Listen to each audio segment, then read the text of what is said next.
네, 여러분 안녕하십니까? 젊어지는 피부, 건강한 피부 홍진호 쇼를 시작하겠습니다. 오늘은 8월 24일입니다. 이제 8월도 다 지나가고 있고, 처서도 어제가 처서라고 그랬던가요? 처서가 됐는데도 아직 날씨는 한여름같이 덥기는 합니다. 그렇지만 이제 8월이 다 지나가고 9월이 오면 이제 가을이 시작되겠죠. 좀 아침, 저녁으로 선선하고, 생활하기 좋은, 그런 시기가 올 겁니다. 또 가을이, 왔나 싶으면 또 겨울이 와서 눈도 오고 이제 추운, 날이 되겠죠. 그래서, 세월은 열심히 흘러가고, 우리의 시간도 열심히 흘러가고, 인생은 한정돼 있기 때문에 잘 계획해서 행복하고 즐겁게 나한테 주어진 시간을 잘 보내야 되겠다 이런 생각을 요즘에 많이 하고 있습니다. 저한테 최근에 조금 변화가 있다면은 제가 이 스마트워치를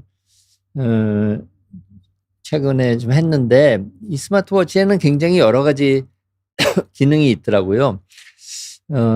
특히 내가 밤에 얼마나 잘 잠을 자나 하는 수면을 체크해주는 그런 기능이 있습니다. 그래서 제가 이런 기계에 익숙하지 못하긴 하는데 저는 평생 잠을 잘 잔다고 생각을 하고 있거든요. 그러니까 10시쯤 잠들면 거의 5분 내에 잠을 자고 그다음에 밤에도 거의 깨지 않고 새벽 5시까지 쉬지 않고 잘 잡니다. 그리고 아침에 일어나면 개운해요. 잠을 잘 잤다는 느낌이 들고 그래서 저는 잠자는 데 있어서는 복을 받았다 이렇게 생각을 하고 있었는데 이 스마트워치에서 제 수면 점수가 굉장히 낮게 나오는 거예요. 깨 있는 시간도 많다고 그러고 수면의 질도 나쁘다고 그러고 또 혈중 산소도도 낮다고 그러고 그래서 이 스마트워치가 무슨 엉터리인가 보다 이렇게 생각을 하고 그냥 무시하고 있었는데 아무튼 어떤 기회에 양압기를 하시는 분과 얘기를 하다 보니까 양압기가 굉장히 도움이 된다 뭐 이런 얘기도 하고 그래서 저도 이게 왠지 좀 찜찜하더라고요. 그래서 서울대학교 수면 검사를 하는 데서 가가지고 물론 예약을 하고 교수님과 상담도 한 다음에 1박 2일로 수면 검사를 했더니 제가 이 무호흡증이 심하다는 거예요. 우리가 1시간 동안 수면 중에 호흡을 700번 내지 1000번 정도 호흡을 1시간 동안 하는데 약 27번, 평균 27번, 7시간 동안 수면 검사 하면서도 한 번도 안 끼고 7시간 동안 잘 잤는데 1시간에 27번, 그러니까 30번 정도 했다 그러면 7시간 자면서 3, 7, 200번 정도의 무호흡이 있고 그다음에 한 번 하는 무호흡의 길이도 굉장히 다양하긴 한데 52초 동안 숨을 안 쉬는 무호흡도 있더라. 그런 검사 결과를 얻었습니다. 좀 의외죠. 깜짝 놀랐습니다. 제가 평소에 잠을 잘 잔다 생각을 했었는데 그렇지 않았구나. 생각해 보니까 잠을 잘 못 자니까 피곤하니까 더 잠이 많이 왔나 이런 생각도 들더라고요. 그래서 양압기라는 거를 하는 게 좋겠다 그래서 양압기를 한 지 일주일 됐습니다. 근데 양압기가 요즘은 많이 전자식으로 발전해서 이렇게 양압기를 하고 자면 아침에 일어나면 수면의 질을 이렇게 보여주는데 무호흡이 27번, 평균 1시간에 27번에서 2번으로 줄었습니다. 그리고 이 스마트워치의 수면 점수도 굉장히 좋아졌습니다. 막 50점, 40점 이런 것이 70점, 80점 이렇게 좋아져서 스마트워치도 상당히 정확하구나 하는 것을 알게 됐습니다. 근데 아직도 그 양압기에 잘 적응을 못 해가지고 보통 밤에 자면서 잘 깨지 않는데, 이 양압기라는 게 계속 바람을 이 코 속으로 불어넣어 주거든요. 그래서 숨이 안 쉬어질 때 억지로 바람을 불어넣어 주는 그런 거기 때문에 자꾸 두세 번 이제 자꾸 깨지는데, 익숙해지면은 괜찮다 이제 그래서 열심히 하고 있습니다. 그래서 진짜 건강을 제대로 지키는 거는 체크할 게 굉장히 많구나. 내가 평생 잠은 진짜 잘 잤는데 그런 무호흡증이 그렇게 7시간 자면서 300번의 무호흡증이 있을 거라고는 전혀 생각을 못 했었습니다. 아무튼 그렇지만 이제 그런 걸 발견하고 또 해결법도 찾았으니까 앞으로는 잠을 잘 거다 이렇게 생각이 듭니다. 네, 제 얘기를 드렸는데 이건 또 건강에 관한 상식이고, 여러분도 잠을 이상하게 잠을 잘 자시는 분도 이상하게 자고 나는데도 또 잠이 온다 하는 거는 무호흡증이나 이런 것 때문에 피곤이 축적이 돼서 그럴 수도 있겠구나 이런 생각을 한번 해보시면 좋겠습니다. 네, 그러면 제가 오늘 해드린 바대로 저속 피부 노화를 위한 7가지 생활 습관. 첫 번째가 이제 숙면입니다. 잘 자는 거. 그다음에 뭐 잘 바르는 거, 또 물 잘 마시는 거, 운동하는 거, 스트레스 안 받는 거, 뭐 또 하나가 생각이 안 나는데, 그다음에 이제 잘 먹는 거 이런 거죠.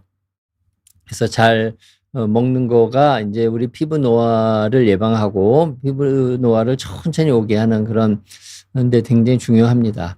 그래서 피부에 좋은 음식 챙겨 먹기라는 제목으로 지난 몇 시간 동안 계속 여러분께 말씀을 드리고 있는데, 오늘은 당부화 지수가 낮은 음식과 높은 음식에 대해서 설명을 드리려고 합니다.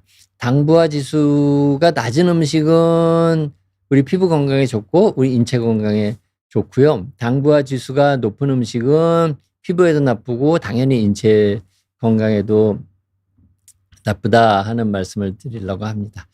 이 당부화 지수라는 것은 음식마다 당부화 지수가 있습니다. 그래서 특히 이제 탄수화물을 많이 포함된 그런 음식들, 그러니까 어떤 음식인데 단백질이 많은 음식도 있고 지방이 많은 음식도 있고 탄수화물이 많이 포함된 음식도 있지 않겠습니까? 그래서 당부화 지수를 얘기할 때는 주로 탄수화물 성분이 많이 포함된 음식에서 그 음식을 먹었을 때 혈중의 혈당이 얼마나 빨리 그리고 얼마나 높이 올라가는지 그 잠재력을 나타내는 수치가 이제 당부화 지수가 되겠습니다. 그래서 당부화 지수가 낮은 음식이다 그러면 탄수화물이 많이 포함되어 있는 음식이지만 그 음식을 먹었을 때 혈당이 굉장히 천천히 올라가고 올라가더라도 그렇게 높은 수치로 올라가지 않는 음식을 당부화 지수가 낮은 음식이라고 합니다. 혈당이 안 올라가니까 당뇨 환자분들이 많이 드시면 좋은 음식이겠죠. 하지만 당뇨 환자에도 좋지만 당뇨가 없는 건강한 사람한테도 당부화 지수가 낮은 음식을 통해서 탄수화물을 섭취하는 것이 건강과 피부 건강에 굉장히 좋다 하는 얘기를 드리려고 하고요.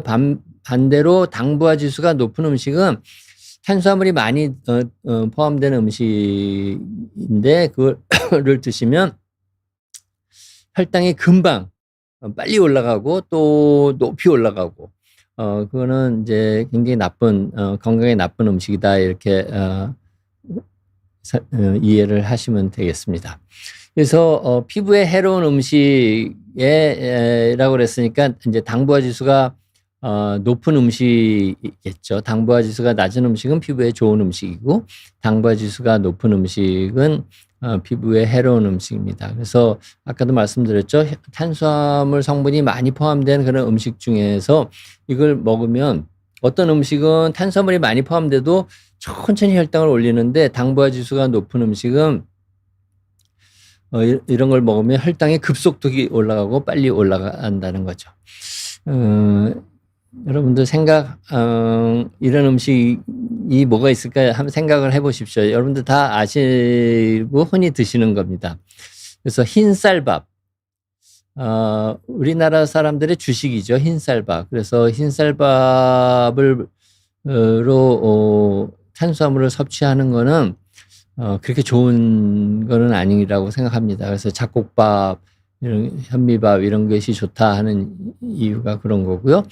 그다음에 찐 감자를 쪄서 이렇게 특히 설탕이나 이런 소금이랑 이런 같이 해서 비벼가지고 먹으면 혈당이 금방 올라가게 되는 거죠. 그래서 흰쌀밥, 찐 감자 이런 거 별로 안 좋고, 식빵도 그냥 아주 하얀 식빵이 있죠. 그런 식빵에다가 버터나 꿀 발라 먹고 그러면은 별로 안 좋죠. 옛날에 제가 흰 식빵을 이제 버터에 프라이팬에 이렇게 해가지고 거기다가 설탕을 이렇게 어렸을 때 많이 발라 먹었는데, 그러면 진짜 혈당이 금방 올라가는 거죠. 그다음에 시리얼, 콘프레이크 시리얼, 저 옛날에 고등학교 때 저희 어머니가 시리얼 많이 사다 놓으셔가지고 우유에 시리얼 말아서 엄청 먹었습니다. 근데 뭐 젊었으니까 상관없지만 요즘은 잘 안 먹는데 혈당을 빨리 올리는 걸로 돼 있고요. 옥수수. 요즘에 강원도에 가면 이제 차 몰고 가다 보면 길거리에서 옥수수 찐 거 팔잖아요. 사 먹긴 합니다. 그렇지만 먹으면서도 3분의 1만 먹거나 아무튼 혈당이 빠르게 올라갈 거다 이렇게 저는 알고 있기 때문에 그렇게 하고요. 감자튀김, 맛있죠. 감자튀김에다 맥주 한 잔 맛있는데, 감자튀김도 이게 혈당을 빨리 올리는 당부화 지수가 높은 음식이고요. 그다음에 설탕, 꿀, 초콜릿, 사탕 이런 단 음식 혈당을 금방 올리게 됩니다. 이런 혈당이 올리는 빠르게 많이 올리는 것을 당부화 지수가 높은 음식이 되죠. 그래서 이런 거를 먹으면 혈당이 금방 상승하게 됩니다. 그래서 당뇨 환자는 당부화 지수가 높은 음식을 먹으면 혈당이 막 200, 300 올라가니까 그렇게 드시면 안 되죠. 그렇지만 정상인들도 당부화 지수가 높은 음식을 먹으면 혈당이 증가하게 되고, 혈당이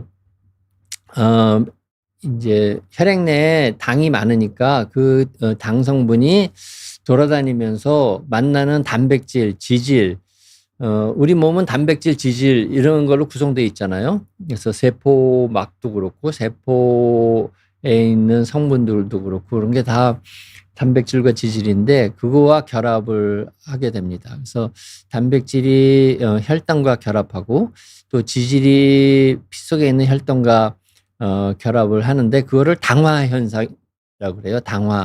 글라이케이션이라고, 당화 현상이라고 하면 이 단백질과 지질이 비정상적으로 이런 혈당에 많이 결합이 되면 단백질과 지질의 구조와 기능이 변합니다.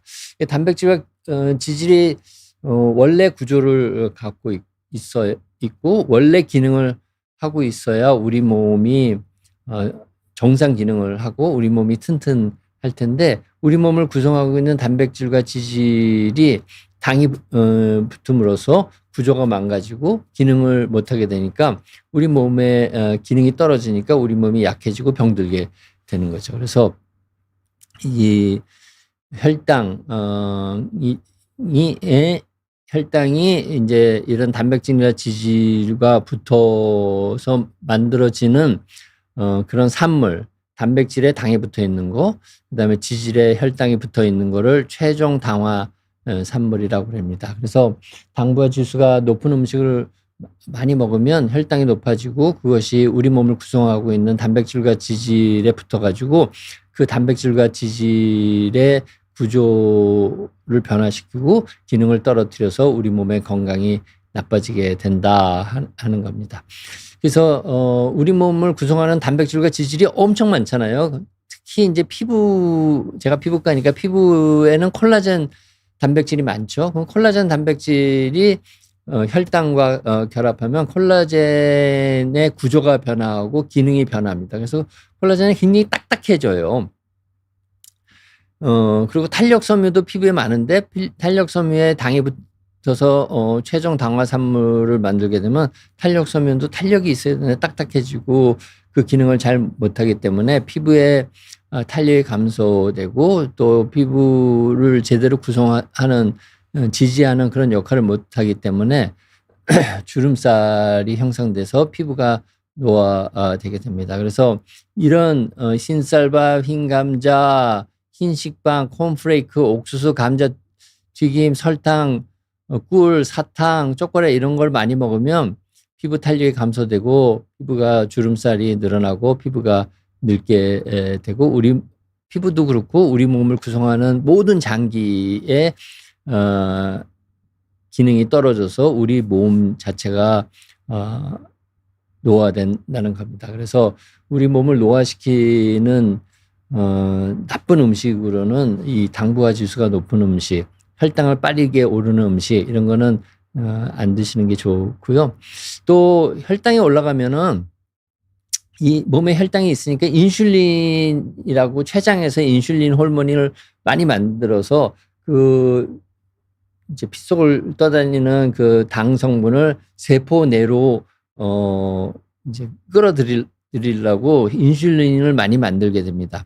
근데 이 인슐린이라는 호르몬이 염증을 유발하게 됩니다. 인슐린이 염증성 사이토카인의 분비를 증가시켜 가지고 전신 우리 몸 전체에 있는 모든 조직하고 피부도 예외가 아니고 피부에 만성 염증을 유발하게 됩니다. 그래서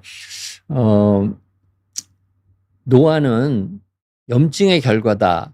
제가 여러 번 말씀드렸죠. 그래서 그걸 염증 노화라고 하잖아요. 그래서 이런 당화 현상 때문에도 우리 몸을 구성하는 단백질 지질의 구조와 기능이 떨어져 가지고 기능이 떨어져서 노화도 되고 또 인슐린이 증가돼서 염증성 사이토카인이 증가해서 전신에 피부를 포함한 전신의 염증이 증가돼서 염증 노화가 촉진돼서 우리 몸과 피부가 늙게 되는 겁니다. 또 이 인슐린이 증가하면요. 인슐린이 안드로겐 호르몬의 분비를 증가시켜요. 그러면 안드로겐이 피지샘을 자극해서 피지 분비를 증가시켜 가지고 피지 분비가 증가돼서 생기는 질환들이 있잖아요. 여드름이나 지루성 습진 같은 피부 질환이 악화하게 됩니다. 그래서 여드름이 있는 경우에는 이런 당부화 지수가 높은 음식, 초콜릿, 사탕 이런 걸 먹지 말라고 하는 이유가 이제 여기에 있는 거죠. 그래서 이런 음식들, 흰 쌀밥, 또 콘프레이크, 흰 식빵, 단 음식, 감자튀김 이런 거는 같이 혈당을 올리는 거는 우리 몸을 뿐만 아니라 피부 노화를 급속하게 나쁘게 할 수 있다 하는 것을 잘 아셨으면 좋겠습니다. 그럼 이런 걸 많이 드시면 안 되겠죠. 그래서 우리가 쌀이 주식이긴 한데 쌀에다가 여러 잡곡을 섞어서 드시는 것을 이제 한번 생각해 보셔야 될 것 같습니다. 흰밥이 맛있긴 하죠. 저도 이 잡곡밥 별로 안 좋아합니다. 반면에 이제 피부에 좋은 음식은 이제 반대겠죠. 당부화 지수가 높은 게 나쁘다 그랬으니까 당부화 지수가 낮은 음식이 당연히 좋겠죠. 그러니까 탄수화물을 많이 탄수화물은 단백질, 지질, 탄수화물 이건 3대 영양소니까 우리 몸의 기능을 유지하기 위해서는 반드시 탄수화물을 섭취해야 되지만 이왕 섭취할 때는 탄수화물이 많이 들어간 음식 중에 먹어도 혈당을 천천히 올리고 조금뿐이 안 올리는 그런 음식을 골라서 드시라는 겁니다. 혈당을 적게 상승시키는 음식인 거죠. 그래서 그게 이제 당부화 지수가 낮은 음식인데 귀리, 오트밀이라는 게 있는데 여러분 아세요? 오트밀. 제가 사진을 가져왔습니다. 귀리, 이런 귀리이고 여기서 이제 오트밀을 만드는 거고 렌틸 콩이라는 거 이렇게 생겼습니다. 저는 잘 많이 보지는 못한 건데 아무튼 렌틸 콩. 또 아까 찐 감자가 나쁘다 그랬는데 고구마는 괜찮은 걸로 알려져 있습니다. 고구마. 또 현미. 그래서 흰쌀밥이 나쁘니까 현미를 섞어서 같이 먹으면 좋겠죠. 그다음에 블루베리. 블루베리 뭔지 아시죠? 블루베리.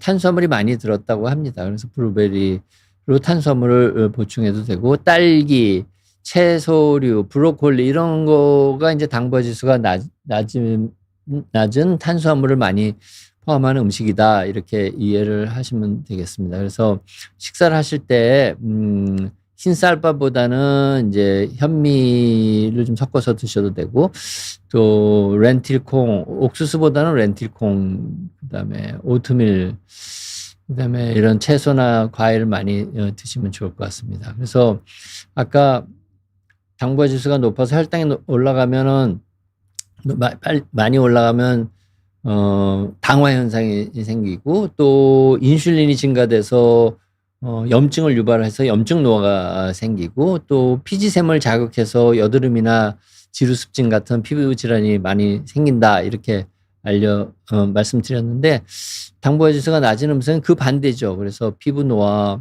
예방하고 개선하는 효능이 있고 피부를 항상 젊고 건강하게 만들 수 있다 하는 것을 아셔야 되고 그다음에 여드름을 비롯한 염증성 피부 질환 예방과 개선에 도움이 된다. 그래서 당부화 지수가 낮은 음식은 과거부터 이제 당뇨가 심하신 분들한테 주로 드시라고 하는 그런 음식들입니다. 그렇지만 이제 당뇨가 없어도 드시는 게 좋다 이렇게 이해하시면 될 것 같습니다. 그래서 피부에 좋은 음식 챙겨 먹기, 피부에 좋은 음식 챙겨 먹기에서 당부화 지수가 낮은 음식 위주로 해로운 음식은 이런 것들 말씀드렸고 다 맛있는 것들이죠. 다 맛있는 것들인데 맛있지만 이제 건강에 해로울 수 있다는 거고요. 그다음에 당부화 지수가 낮은 음식 제가 오트밀 제가 많이 먹어보지는 못한 것 같고 렌틸콩도 샐러드에 좀 들어가 있나요? 고구마 저 현미밥 별로 안 좋아서 많이 안 먹는데 딸기 채소는 요즘 많이 먹고 브로콜리 이런 걸 드시면 되겠습니다. 네, 오늘 제가 이제 탄수화물을 섭취할 때 가능하면 당부화 지수가 낮은 것을 위주로 섭취하는 것이 피부 건강과 인체 건강에 좋다는 것을 말씀드렸고요. 요거 핸드폰 꺼내서 한번 찍어 보시면 여기에 보시면 이제 여러 가지 링크가 나오는데 제가 하고 있는 인스타, 유튜브, 페이스북, 카페, 블로그, 그런 거가 있습니다. 한번 살펴봐 주시면 되고요. 제가 하는 화장품 회사 관련 사이트 링크도 있고, 여기 제 이메일도 있습니다. 예, 한번 궁금하신 거, 여기 댓글에 남겨주셔도 좋고, 제 카페에 남겨주셔도 됐고, 제 인스타에 남겨주셔도 좋겠다. 이렇게 말씀을 드리겠습니다. 제가, 양압기를 끼고 어제 자서 그런지 오늘 컨디션 좋아요. 네, 그래서 양압기가, 좋은 거다. 이렇게 말씀을 드리겠습니다. 네, 오늘, 준비한 강의는 여기까지 말씀드리고 여러분들 질문을 받아보도록 하겠습니다. 제가 오늘 여러분들한테 드리려고 평상시와 같이 화장품을 가져왔는데 요거 W 에센스 크림 제가 처음 회사 만들면서 처음 제품을 개발한 건데 주름 개선 효능이 아주 뛰어난 화장품이고요. 또 여기 스누큐어 리커버리 토너입니다. 그래서 여러분 토너, 스킨 토너 이런 거 바르시잖아요. 피부 장벽을 튼튼하게 하는 거고, 그리고 여드름이 있는 분, 피부 트러블이 있는 분이 바르면 좋을 스누큐어 트러블 키트 요 세 가지 가져왔습니다. 도대체 저 화장품들의 기능이 뭐야? 저 화장품들을 어떻게 만들었어? 이렇게 궁금하시면 유튜브에다가 요 제품 이름을 치시면 제가 설명하는 그 영상이 한 5분 내지 한 10분 길이의 영상이 있으니까 한번 찾아보셔도 좋을 것 같습니다. 네, 그러면 게시판 질문부터 볼까요? 게시판에 미리 질문하신 분이 있으신 것 같아요. 발톱 무좀 치료 후 많이 발톱 무좀은 좋아졌는데 봉숭아물 드려도 괜찮을까요? 네, 네, 괜찮습니다. 네, 매니큐어 칠하셔도 괜찮고요. 그런 봉숭아물이나 매니큐어가 발톱 무좀을 악화시키거나 하지는 않을 거다. 이렇게 말씀을 드리겠습니다. 그 다음에 지금부터는 실시간 질문입니다. 마름 벚꽃님인데 이소트레티노인 복용 시 피임과 간 기능 검사가 필수인 의학적인 이유와 적정 복용 기간은 어떻게 되나요? 네, 이소트레티노인은 그 약이 임신 중에 복용을 하면 태아에 영향을 줘서 기형아가 생길 수 있다는 것이 잘 알려져 있습니다. 그래서 굉장히 철저하게 임신을 하지 않는다는 약속을 하고 이 약을 처방을 하도록 그렇게 하기 때문에 서약서도 쓰셔야 되고 뭐 그렇습니다. 그래서 다시 임신을 하시려면 약을 끊고 1개월 최소 1개월은 기다렸다가 임신을 하셔야 되고 좀 안전하게 하려면 2달 기다렸다가 임신을 하셔야 되는 겁니다. 굉장히 이 기형이 유발될 가능성이 높은 약이고 간 기능 검사는 이 약을 먹고 간 기능이 나빠지는 경우가 흔하기 때문에 이것도 간 기능 검사를 주기적으로 해야 된다 하는 겁니다. 그래서 의학적 이유는 그렇게 설명을 드렸다고 생각되고요. 적정 복용 기간은 이소트레티노인은 요즘에 이제 개인 병원 같은 데를 보면 뭐 10ml, 한 알 10ml를 처방해서 그거를 1년, 2년 이렇게 끝도 없이 드시는 분들이 있는데 원래 약이라는 거는 그렇게 드시면 안 되고 용법이 있습니다. 이걸 개발할 때 연구를 통해서 이 이소트레티노인은 체중에 1kg당 자기 60kg면 1kg당 0.5mg 내지 1mg. 그럼 60kg면 30mg 내지 60mg을 하루에 복용하고 그렇게 석 달 내지 넉 달을 꾸준히 복용하면 아주 심한 여드름의 경우에 여드름이 잘 치료되고 약을 끊어도 재발하지 않는다. 이렇게 연구 결과가 나와 있고요. 그런 용법이 제대로 된 용법입니다. 근데 요즘 피부과 개원하시는 분 그런 병원에 가면은 10ml 이렇게 처방을 하거든요. 그거는 이소트레티노인의 부작용이 너무나 심하기 때문에 처방하시는 분도 겁이 나는 거죠. 그래서 그렇게 처방하면 10ml 하면 뭐 효과는 좀 있는 것 같아요. 그렇지만 이제 약을 끊으면 다시 재발하고. 그래서 그렇게 하면은 3, 4개월 제대로 쓰면 3, 4개월 만에 약 끊고 재발 안 하게 할 수 있는 가능성이 많은 약인데 하루에 한 알씩 먹으면 1년, 2년 끝도 없이 먹어야 되니까 용법에 따라 먹는 게 좋고 그렇게 처방을 받으려면 대학병원에 가서 처방받는 것이 좋겠다 이런 생각을 하고 있습니다. 저도 서울대병원 피부과에서 여드름 환자를 많이 치료했는데 심하지 않은 경우에는 이소트레티노인을 처방하지 않습니다. 부작용도 많고 다른 약이 잘 듣기 때문에 그렇지만 다른 약이 잘 듣지 않고 아주 심한 경우에는 이소트레티노인을 이제 처방할 경우에는 용법에 따라서 처방을 하려고 노력을 했고 부작용이 심해서 중간에 포기하는 경우 외에는 3, 4개월 먹으면 치료가 잘 되고 끊어도 재발이 거의 없는 그런 경우를 많이 경험했습니다. 네, 김익성 님입니다. 교수님, 새 화장품을 바르고 난 뒤 눈꺼풀과 목 주변에 목이 물린 것처럼 빨갛게 부풀어 오르고 극심하게 가려워. 무슨 연고를 발라야 하나? 네. 먼저 그게 화장품과 관련성을 한번 생각해 보셔야 되겠죠. 화장품 알레르기, 새 화장품에 들어가 있는 어떤 성분이 자기 피부에 맞지 않아 가지고 접촉 피부염, 알레르기성 접촉 피부염이 생긴 거일 수 있기 때문에, 만약 그렇다면 그 화장품은 바르지 마셔야 되고, 이게 생긴 지 얼마 안 되고 하면 급성이잖아요. 그러면 스테로이드 연고를 바르면 좋은데, 스테로이드 연고는 잘 아시다시피 아주 약한 스테로이드 연고 빼고는 전문 의약품이기 때문에 피부과 전문의의 처방이 필요합니다. 그래서 사실 이런 식의 이 진료는 좀 곤란하긴 한데, 화장품을 바르고 생긴 알레르기성 접촉 피부염이라고 생각되면 스테로이드 연고를 바르시는 게 맞다고 생각이 되고요. 스테로이드 연고는 전문 의약품이기 때문에 피부과 전문의를 찾아가셔서 피부 상태를 보여주시고 알레르기성 접촉 피부염이 맞는지 확인하신 다음에 스테로이드 연고를 처방하실 겁니다. 심하면 먹는 약도 좀 처방하시겠죠. 그렇게 치료하시는 게 좋겠다, 이렇게 말씀을 드리겠습니다. 네, 여행 간다 님입니다.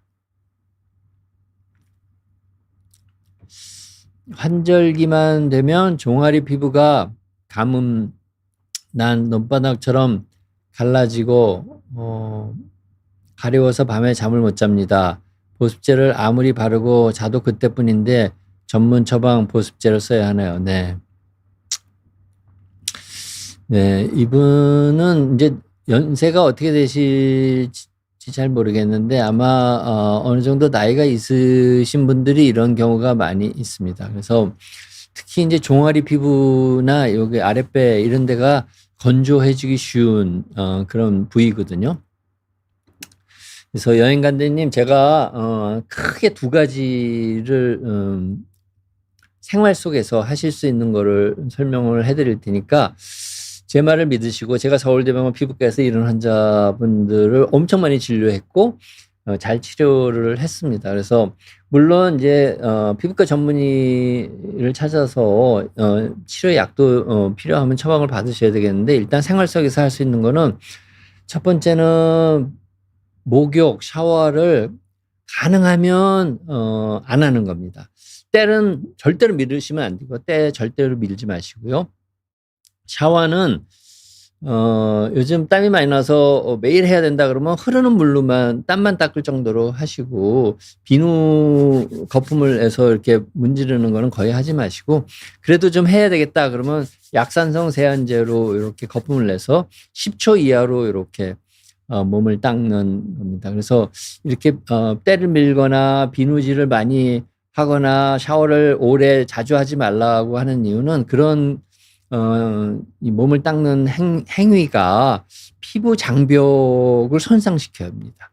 때를 미는 건 피부 장벽을 밀어내는 거고, 거품으로 막 하는 거는 피부 장벽을 구성하는 기름을 빼내는 행동입니다. 그래서 그걸 하면 피부 장벽이 망가지기 때문에, 피부 장벽이 망가지면 피부에 있는 수분이 밖으로 도망가지 않겠습니까? 그러면 피부가 건조해지죠. 건조해지면 피부에 염증이 생기죠. 염증이 생기면 가려워지는 겁니다.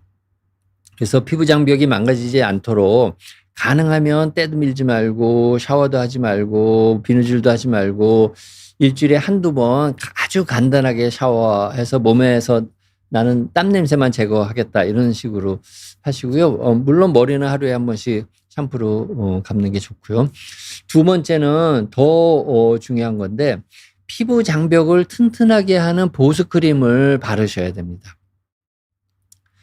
보습제를 아무리 바르고 자도 그때뿐이라고 하셨는데, 아무리 바르는 게 무슨 뜻인지 저는 잘 이해 안 되지만 하루에 4번 바르셔요. 아침에 일어나자마자 바르고, 점심에 또 바르고, 저녁에 바르고, 주무시기 전에 바르고.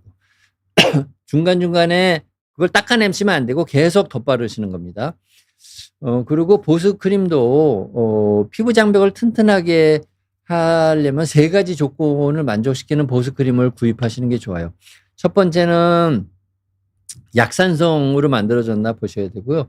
두 번째는 피부 장벽을 구성하는 기름 성분인 콜레스테롤, 세라마이드, 지방산이 1대 1대 1의 비율로 들어가 있는지 확인하셔야 되고, 세 번째로는 요즘에 피부 장벽에는 ABH 당이라고 하는 당 성분도 중요하다는 것이 새로 밝혀졌거든요. 그래서 ABH 당 성분을 증가시키는 특허 성분이 들어가 있는지 그 세 가지 조건을 만족하는 보습 크림을 사야 되는데, 이 MD 크림, 전문 처방 보습 크림도 그 세 가지 조건을 만족시키는 거가 없습니다. 그래서 제가 만든 보습 크림이 있어요. 순우 아토 크림이라고 하는 보습 크림이 있는데, 인터넷에서 한번 찾아보세요. 순우 아토 크림. 그 어려우면 그냥 ABH 플러스, 여기 배너가 지금 나가고 있잖아요. ABH 플러스 를 치시면 저희 홈페이지에 들어와서 그거를 한번 사용해 보시면 좋겠다. 그래서 몸을 피부 장벽을 손상시킬 정도로 심하게 몸을 닦지 말아라. 그다음에 피부 장벽을 재생시키는 보습 크림을 하루에, 이렇게 심한 경우에는 잠을 못 잠을 정도로 심하니까 하루 4번 바르셔라. 그렇게 한 달만 하시면 틀림없이 많이 좋아지실 겁니다. 그리고 피부가 심하면 그렇게 하면서 피부과 전문의의 처방을 받아서 약도 좀 쓰셔야 될 거다, 이렇게 생각이 됩니다. 제가 우리 여행 간다는 님한테, 이거는 토너입니다. 얼굴에 바르는 보습 크림인데 세 가지 조건을 다 만족하고 있고요. 그렇지만 이제 토너 형태로 포뮬레이션을 토너 형태로 만든 거니까 이건 다리에 바르시라고 한 게 아니고 얼굴에 바르시면서 몸에는 다리에는 순우아토 크림을 한번 구해서 발라보시라, 이렇게 말씀드리겠습니다. 여행 간다님 이 제품 받으실 주소를 우리 PD님이 이벤트 당첨 그 주소를 보내는 이메일을 저기 적어놨으니까 거기다 한번 받으실 주소를 보내주시면 보내드리도록 하겠습니다. 도움이 되셨기를 바랍니다. 그다음에 햇살 오우님입니다. 입술 주변과 턱 쪽에 작은 구진들이 붉게 올라오고 화끈거립니다. 단순 트러블인 줄 알고 집에 있던 스테로이드 연고를 바르면 잠시 가라앉다 끊으면 배로 악화되는데, 네, 제가 이제 직접 보면은 무슨 병인지 이제 알려드릴 수 있는데, 사실 입술 주변과 턱 주위에 구진들이 생기는 병이 몇 가지가 있어요. 주사피비염도 그렇고 구강주의염도 그렇고. 그런데 스테로이드 연고가, 주사피비염은 특히 스테로이드 연고를 바르면 더 심해지고요. 구강주의염도 스테로이드 연고를 바르면 더 심해질 수 있기 때문에, 햇살 오우님에게 제가 해드릴 수 있는 거는 피부과 전문의 에게 가시고, 가능하면 대학병원 피부과 전문의의 진찰을 받으셔서 정확히 진단 받으시고 무슨 병인지 그 진단에 맞는 정확한 처방을 받으셔서 치료 받아보시라, 이렇게 설명을 권고를 드리겠습니다. 제가 이런 세 줄의 글을 가지고 정확히 진단하고 처방해드리기는 한계가 있다는 것을 이해해 주시기 바라고요. 그렇지만 스테로이드 연고를 바르고 더 심해진다는 경우에는 스테로이드를 바르시면 안 되겠죠. 네. 네, 다음 조코님입니다. 교수님, 당 때문에 제로콜라 드시는 걸까요? 네, 맞습니다. 당 때문에 제로콜라 먹습니다. 당부화 지수가 높은 음식을 먹게 되면, 운동을 하면은 아무래도 당을 빨리 사용할 수 있게 되니까 도움은 되지만, 당부화 지수가 너무 높은 음식은 가능하면 적게 드시는 게 좋겠다 말씀드립니다. 이게 제로콜라인지 금방 표가 나나 보죠. 여기 비욘디 여기 대기실에 냉장고에 여기 강의하러 오시는 선생님들을 위해서 제로콜라가 있더라고요. 물도 있는데 제로 칼로리니까 그냥 맛있고 그래서 하고 있습니다.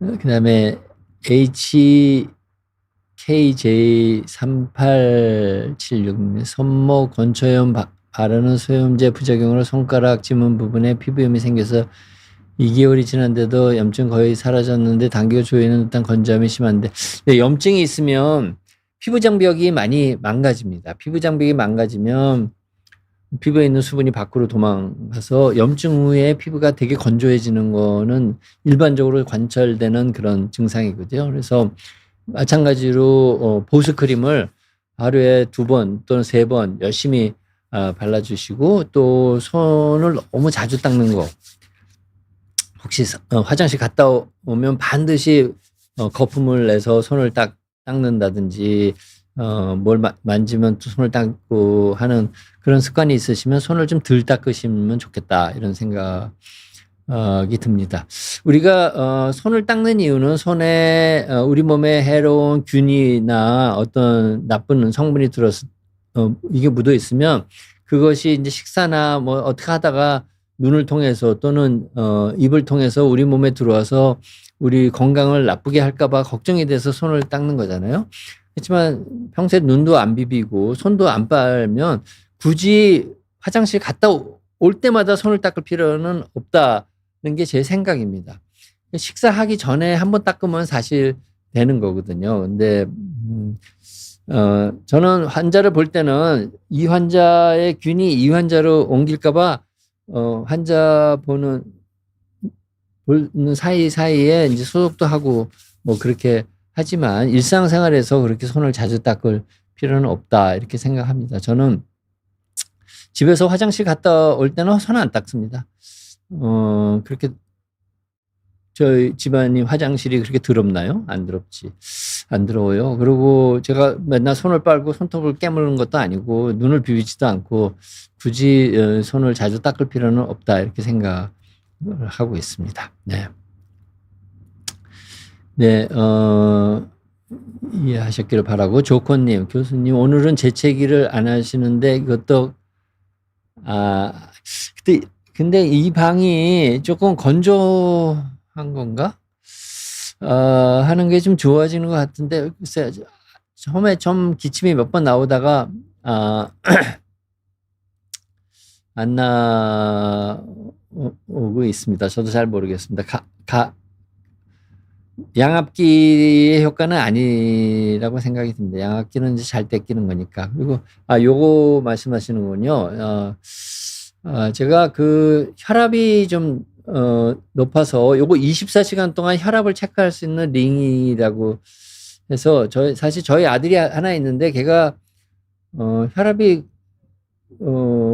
이제 직장에서 신체 검사할 때 혈압이 높게 나와서 24시간 혈압을 측정하는 링을 권유받아서 걔가 끼고 한 달 동안 껴보니까 혈압이 정상이라고 해서 안 끼고 있길래 저도 한번 해보고 싶어서 이제 끼었습니다. 그랬더니 1시간마다 이 혈압을 이렇게 강의하는 중에서도 시간이 되면 1시간마다 이제 혈압을 측정을 해주는데 혈압은 거의 정상으로 나오고 있습니다. 그리고 제가 하나 배운 거는 잘 때는 깨 있을 때보다 한 10이나 20 정도 혈압이 떨어지더라고요. 그래서 이제 한 2, 3주 됐기 때문에 한 1, 2주만 더 하다가 저도 이제 이거는 빼버리려고 하고 있습니다. 네, 조건님 관찰력이 대단하십니다. 네. 온화한 돌고래 파파님입니다. 네, 족발이나 닭발, 돼지 껍데기에서 콜라겐을 먹는 것이 실제로 피부 콜라겐 합성으로 이어지나요? 아니면 단순 아미노산으로 분해되어 소화되나요? 네, 후자가 맞습니다. 우리가 족발을 먹고 닭발을 먹고 돼지고기 껍데기에서 콜라겐을 먹고 또 뭐 아무튼 저기 뭐죠? 동아니탕에 들어간 이제 관절 그 콜라겐을 많이 먹으면 이 소화는 위, 작은 창자 이런 데서 다 아미노산으로 분해되죠. 그래서 아미노산으로 흡수되기 때문에 우리 몸이 필요한 데서 그 아미노산을 이용해서 콜라겐이 필요하면 콜라겐 만들고 다른 단백질이 필요하면 다른 단백질 만드는 거지. 닭발에 있는 콜라겐이 분해도 안 되고 그대로 흡수돼 가지고 피부에서 콜라겐 역할을 할 거라고 생각하는 거는 전혀 과학적이지도 않고 그런 일은 절대로 일어나지 않습니다. 그래서 먹는 콜라겐도 마찬가지고 그런 콜라겐은 효과가 없다. 그냥 아미노산으로 분해돼서 흡수되는 거다. 이렇게 말씀을 드리겠습니다. 좀 실망하셨나요? 온화한 돌고래 파파님. 남자분이신가 봐요. 파파님이니까. 제가 파파니까 아버지신 것 같은데 제가 사실 이 W 에센스 크림을 제가 처음 개발하고 이건 제가 서울대병원 피부과에서 노화 연구를 오랫동안 했는데 이제 30대 후반서부터 교수가 됐으니까 40에서 그 전에도 노화 연구를 하고 유학도 노화 연구하러 가고 그 피부 노화가 왜 생기는지 피부 노화를 어떻게 하면 억제할 수 있는지 그런 방법들을 논문을 많이 썼는데 제가 50살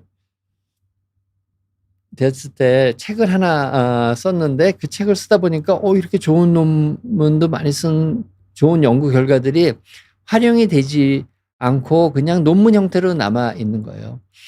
그래서 너무 아깝더라고요. 연구를 왜 합니까?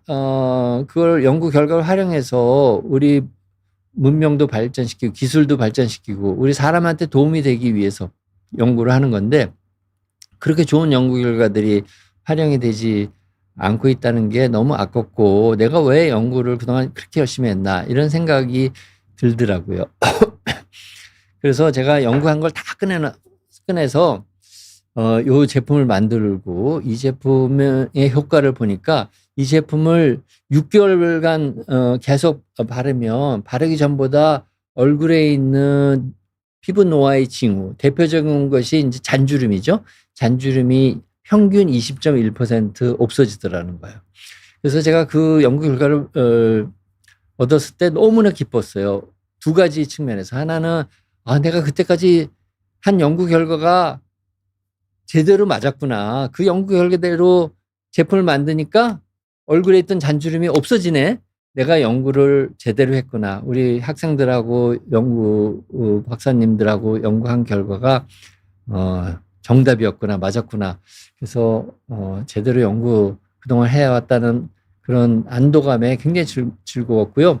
두 번째는 그러면 내 연구 결과들이 이제는 사람을 위해서 활용되겠다. 그래서 이 화장품 만든 거를 가지고 창업을 한 겁니다. 그래서 효과가 너무 좋아가지고 바르면 얼굴에 있는 잔주름, 이렇게 표정주름, 웃을 때 생기는 주름에는 효과가 좀 떨어지고 잔주름에는 진짜 효과가 좋아서 이거를 시판한 지 10년이 훨씬 넘었는데 10년 동안 이것만 바르시는 분이 많이 있을 정도로 효과가 좋은 주름 개선 화장품이다.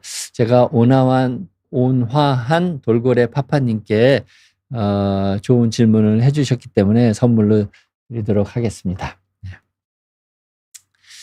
그 다음에 피곤한 대균님입니다. 여드름으로 압출을 받았습니다. 티로트로신 약 바르면 붉은기 재발 방지. 죄송합니다. 제가 티로트로신이라는 약을 잘 모르겠는데 붉은기는 금방 없어질 겁니다. 그래서 굳이 저 약을 바르지 않아도 될 거라고 생각합니다. 제가 다음 강의 시간에 저 티로트로신이라는 약을 한번 공부해서 알려드리도록 하겠습니다. 제가 요 선물이 하나 남았는데 트러블 키트거든요. 요런 피곤한 대균님한테 잘 유용하게 사용할 수 있는 그런 화장품이라고 생각합니다. 이거는 화장품입니다. 여드름을 치료할 수 있는 건 아닌데 여드름이 있는 분도 피부 장벽을 튼튼하게 해야 되기 때문에 보습 크림을 발라야 되거든요. 그래서 이 보습 크림용 에센스 크림이 들어가 있고 또 여드름에 찍어 바를 수 있는 스팟 제품이 있습니다. 제가 시간이 많지가 않아 가지고 일일이 어떻게 만드는지 설명은 안 드리겠는데 피곤한 대균님이 이 스누큐어 트러블 키트라고 유튜브에다가 이렇게 쳐보시면은 제가 나와서 요 트러블 키트 설명하는 영상이 있습니다. 그래서 그거 보시고 이렇게 좋은 제품이구나 아시면 좋을 것 같고 한번 발라보시면 좋고, 여드름은 이제 피부과에서 치료를 잘 받아야 되는 병이다. 우리 피곤한 대규님도 받으실 주소를 적어주시면 되겠습니다. 두 분의 질문이 더 남은 것 같은데 맞이하겠습니다. 마음도 부자. 커피나 이뇨작용이 심한 음료를 매일 마시면 체내 수분이 빠져나가 피부 속 건조와 잔주름이 유발하나? 네, 그렇습니다. 그래서 커피나 술 이런 것을 드시면 이뇨작용이 심하기 때문에 그거만큼 다시 물을 추가로 마셔주는 게 네, 좋습니다. 그래서 제가 언젠가 비욘디에서 물을 얼마나 마셔야 되는지에 대해서 조금 자세히 설명해 드린 적이 있는데 2리터는 하루에 나눠서 하루 종일 2리터의 물을 음식과는 별도로 드시는 게 좋겠다, 이렇게 설명드리도록 하겠습니다. 네, 조커님이 다음 주 강의 주제. 네, 제가 다음 주에는 피부에 좋은 지방과 피부에 나쁜 지방. 우리 단백질, 탄수화물, 지방이 우리 몸을 구성하는 중요한 성분이잖아요. 오늘 탄수화물 중에서 나쁜 거는 당부화 지수가 높은 음식 형태로 탄수화물 섭취하는 게 나쁘다고 말씀드리고, 당부화 지수가 낮은 거는 좋다, 이렇게 말씀드렸는데 다음 시간에는 제 생각이 맞다면은 피부에 좋은 지방과 피부에 나쁜 지방에 대해서 설명을 드리도록 할 예정입니다. 그 다음에 호라우스 선생님, 아크리프 20 무슨 뜻인가요? 20 원래 비크림 중 크리프하고 20 이게 질문이 잘 이해가 안 되는데, 네, 오늘 여기까지 질문을 받도록 하겠습니다. 감사드리고, 경청해서 감사드리고, 다음 주에 건강한 모습으로 다시 뵙도록 하겠습니다. 감사합니다.